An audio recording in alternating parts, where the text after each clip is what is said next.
It can't happen. It we can't allow it to happen. The organization can't allow it to happen. I'm gonna tell you right now, this man right here, Alvin Kamara, AK-41, needs to be with the team in training camp. Needs to be on the field come September. It's a situation that it has to be resolved, and it has to be resolved soon. I'm Tim. Let's talk Saints.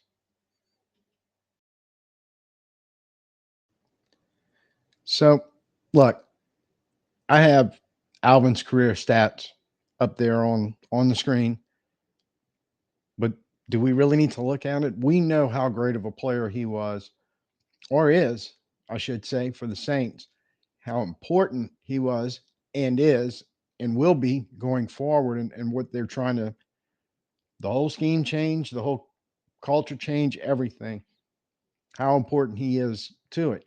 But there's a couple of things we need to talk about, because there's a, call him a camp out there somewhere. Um, Maybe some Saints fans, but I know definitely in the national media. And if you play fantasy football, you're going to hear this narrative too, and in other places, that Kamara's losing a step. I don't know if I could disagree with that, but they make it sound like he's on his way out the door and his career is over. But I'm going, do you realize how awesome his steps were? And it's a lot like when we talk about Demario Davis. Yeah, he may have lost a little bit of his step, but even that loss is still better than probably 90% of the NFL running backs out there.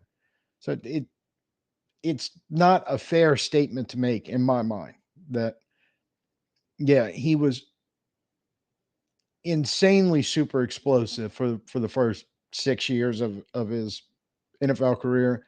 The last couple, he's just been insanely explosive. Come on, we're really splitting hairs here.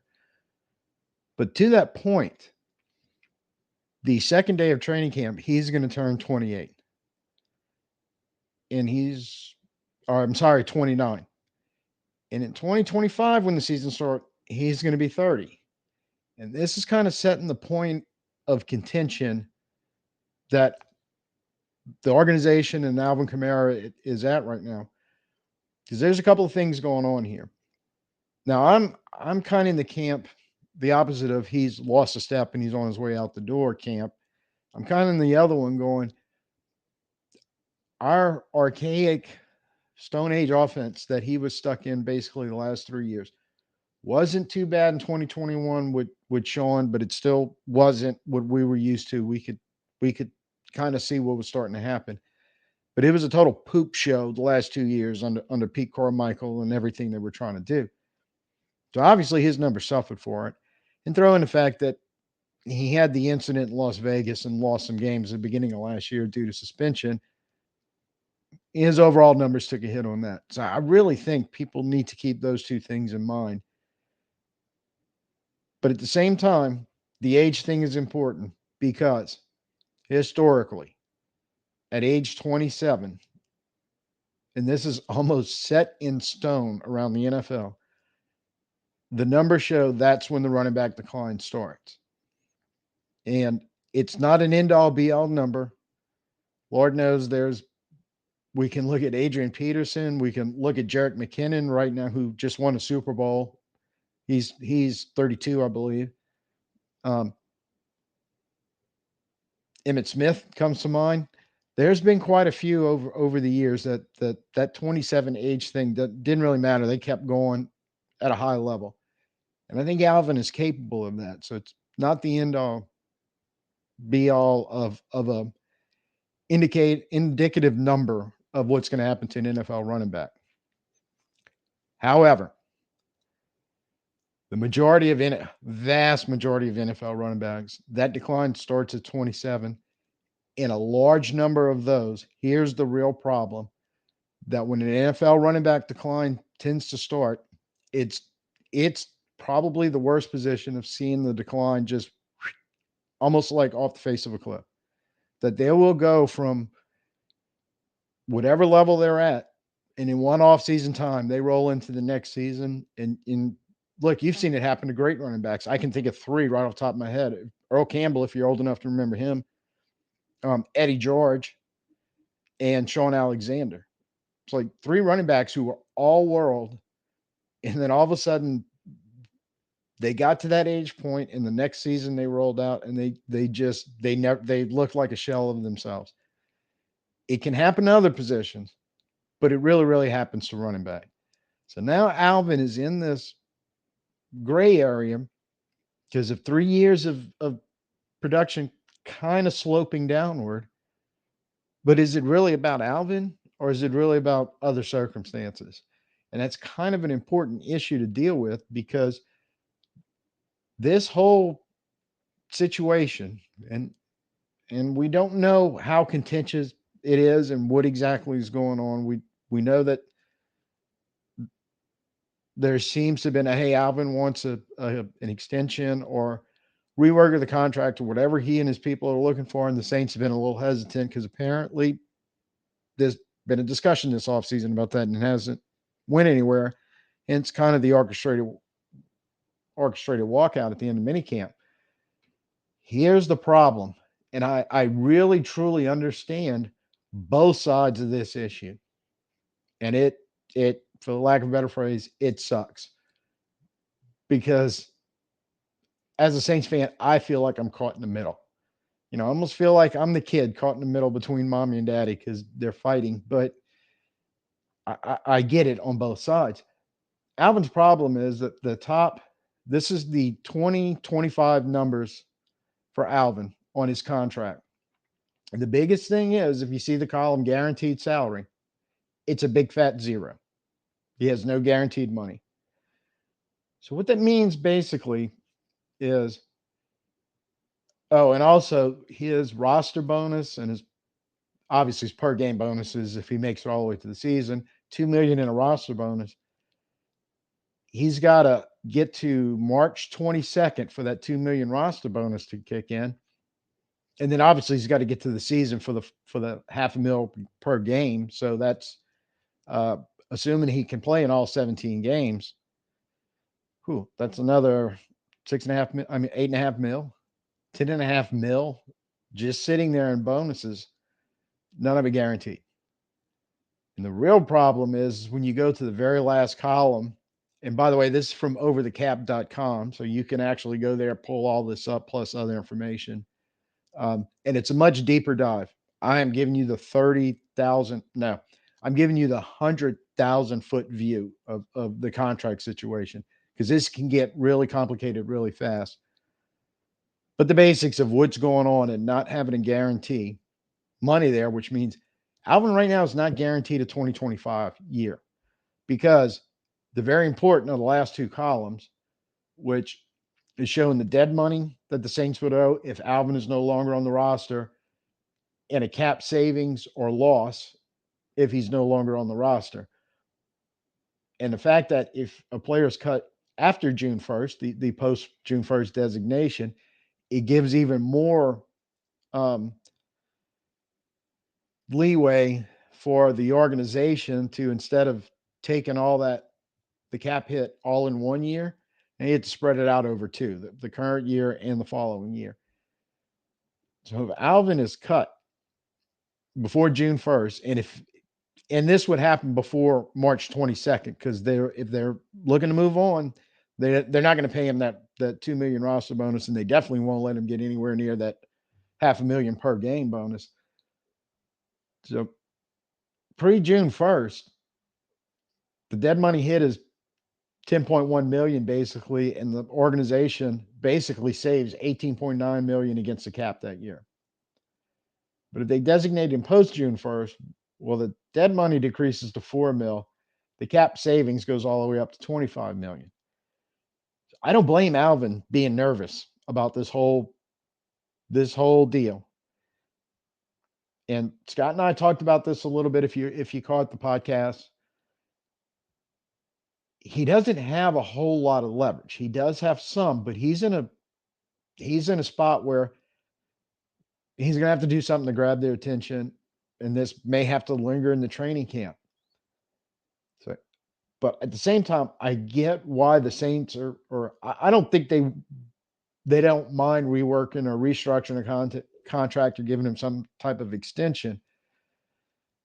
But because of the slowdown in production the last 3 years and the age of Alvin, and just if he keeps playing at a high level for another 4 or 5 years as an NFL running back, which I do really think he could, it's definitely way against the norm for NFL running backs.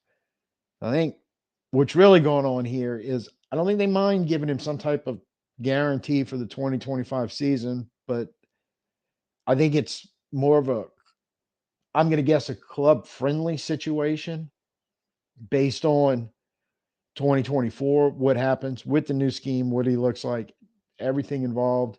They may even be trying to wait till the middle of the some point in the season. They will do that before they get an extension, and he doesn't want to wait, which I also kind of understand, because if this thing falls flat on its face, and it could with the new scheme and the new coaching and everything, we're all high on the possibilities, but we have to allow that failure is one of them.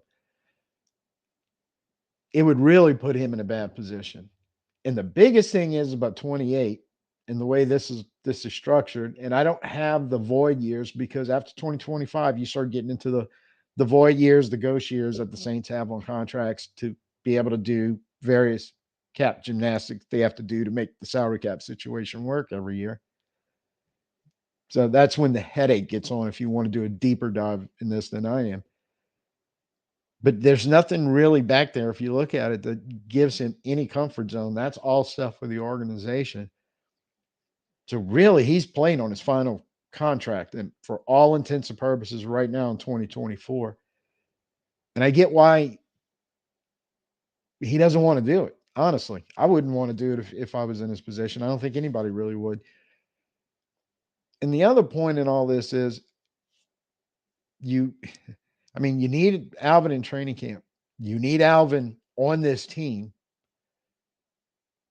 You need production from him, true, but you need his leadership too, because behind him right now, we have a bunch of young running backs, except for Jamal Williams. And based on what happened last year, I would question his ability to not provide production, and he may be in the decline as a running back before I would question Alvin's. So this is a very complicated mess that really needs to be resolved. It This can't keep lingering, but it's going to be touchy. I mean, exactly how you work this out, how they find the happy medium where both sides can kind of agree and be happy with the outcome. And honestly, I am nowhere near a capologist to get to the level of how do you do that. But all I know is the Saints absolutely have to do it. And Alvin, I don't want to ever say I want to put a player in a position where you got to take less to do more.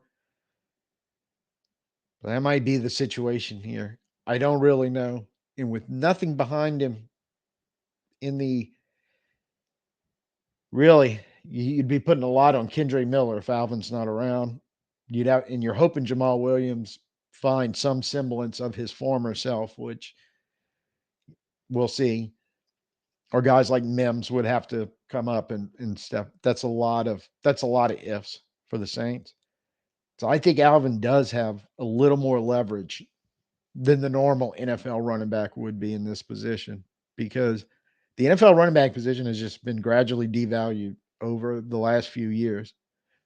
Christian McCaffrey proved otherwise different. No, no, no, I'm valuable. And I think Alvin has the same chance to do that here in this offense with this team in 2024. But I think what he's trying to avoid, I think what he can't do, put all his eggs in that basket.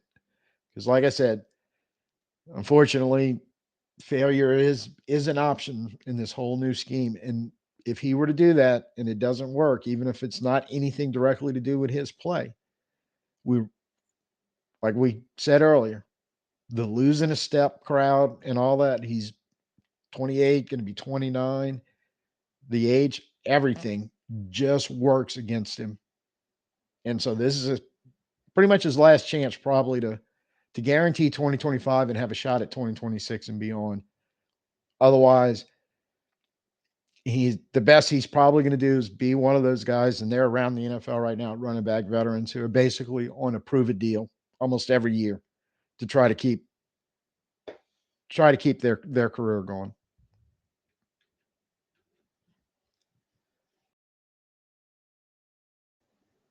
Look, bottom line is not having this guy on the field for the Saints is going to be a problem.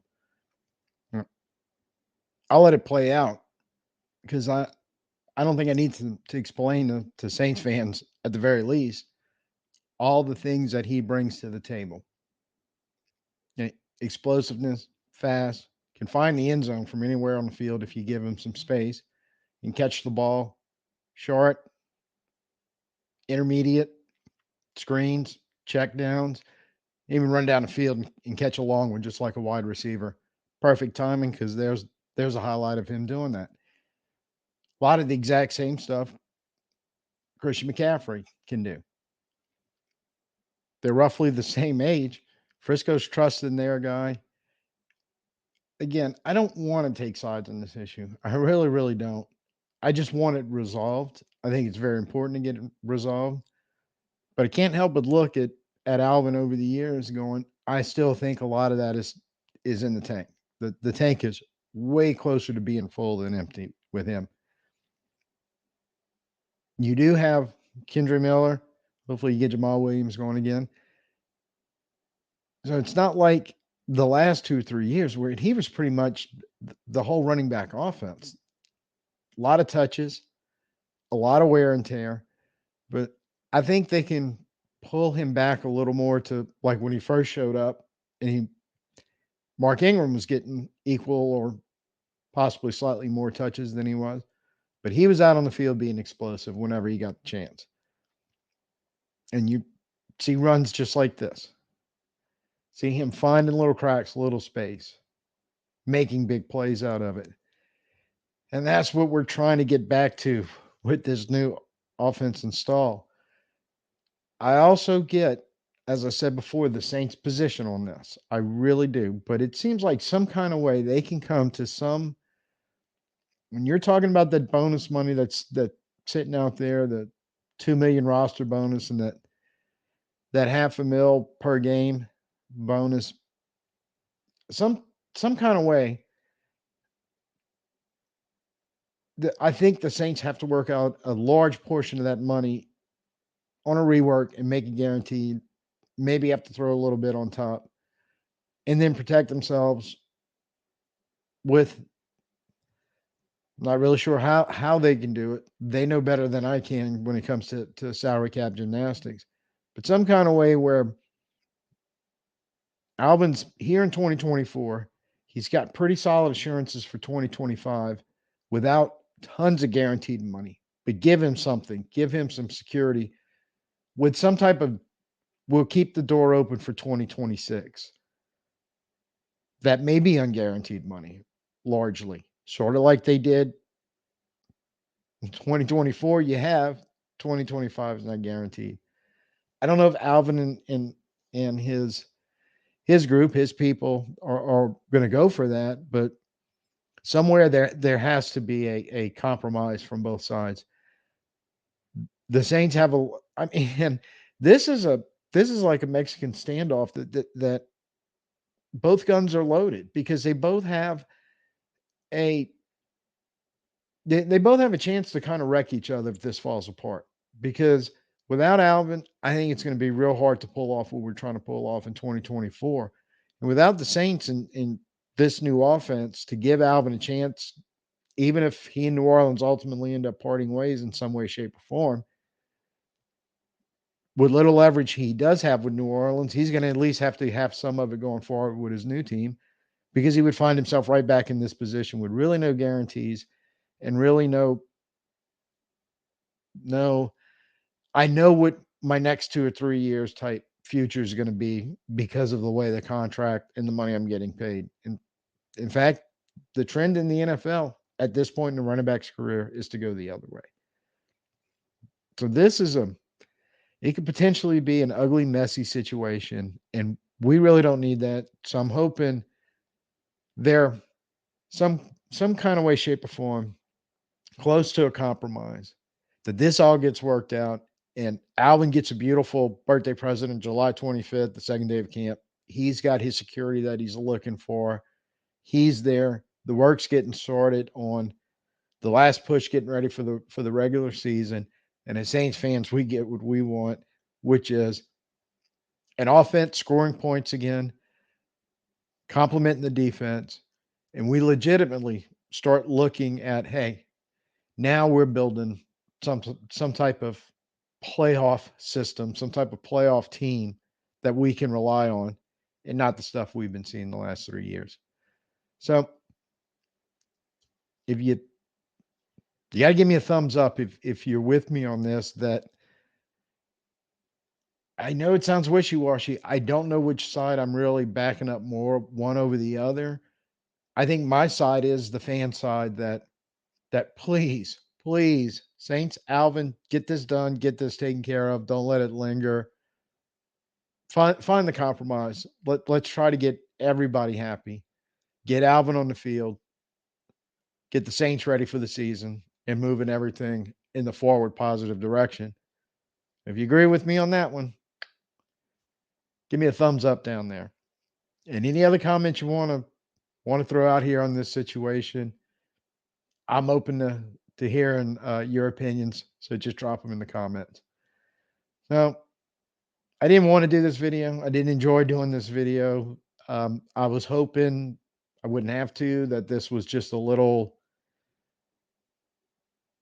tiff at the end of minicamp, and I was trying to give it through the weekend to hear some news going. No, they're moving forward. It was just a little message being sent, received, and they're going to work it out. But no, uh, hopefully we get that message in the upcoming weeks. So, thank you for being here. Appreciate all of y'all. I'm Tim. Peace out. Who dat?